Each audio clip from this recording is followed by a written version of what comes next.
APMC દ્વારા ટેકાના ભાવે તુવેર વેચવા આવતા ખેડૂતો મજૂરો દ્વારા સ્ટાફ માટે કડાયા સહકારી મંડળી વિનામૂલ્યે વ્યવસ્થા કરવામાં આવી હતી। એપીએમસી દ્વારા અત્રેના માર્કેટિંગ યાર્ડ ખાતે તુવેર ખરીદી પૂરજોશમાં ચાલતી હોય તાલુકામાંથી ખેડૂતો વહેલી સવારથી તુવેર વેચાણ માટે કેન્દ્ર પર આવતા હોય કેન્દ્ર નજીક કોઈ સારી વ્યવસ્થા ન હોય કડાયા સેવા સહકારી મંડળીના પ્રમુખ દિલીપ સિસોદિયા દ્વારા ખેડૂતોને મજૂરોને અને લાગતા વળગતા લોકોને સારું અને ગુણવત્તાયુક્ત ભોજન મળી રહે તે માટે વ્યવસ્થા નિઃશુલ્ક કરવામાં આવતી।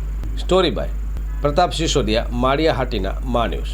હું ચેતનભાઈ ચૌહાણ આજ રોજ માળિયા એપીએમસી ખાતે કરાયા ગીર સેવા સહકારી મંડળી તરફથી જે લોકો તુવેરના ટેકાના ભાવે તુવેર વેચાણ માટે ગામેથી ખેડૂત આવે છે કે જે લોકોને સવારે 5 વાગ્યાથી લઈ અને જ્યાં સુધીનો તોલ ન થાય ત્યાં સુધી અહીં રહેવું પડે છે, તો આજુબાજુમાં રોડ ઉપર પણ ક્યાંય જમવાની વ્યવસ્થા ન હોય, જેથી આજરોજ કડાયા ગીર સેવા સહકારી મંડળી તરફથી અને એના પ્રમુખ શ્રી દિલીપભાઈ સિસોદિયા તરફથી તમામ ખેડૂતો, લેબરો અને જે લોકો અહીંયા બધા આવે છે એને જમવાની વિના મૂલ્યે વ્યવસ્થા દિલીપભાઈ તરફથી કરેલ છે।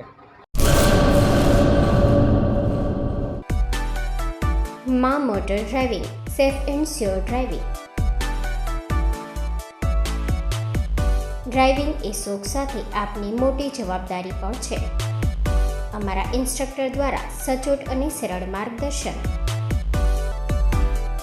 આપની રોજની તાલીમની માહિતી મેળવીને શું અધુરાશ છે એના ઉપર પૂરું ફોકસ કરાય છે।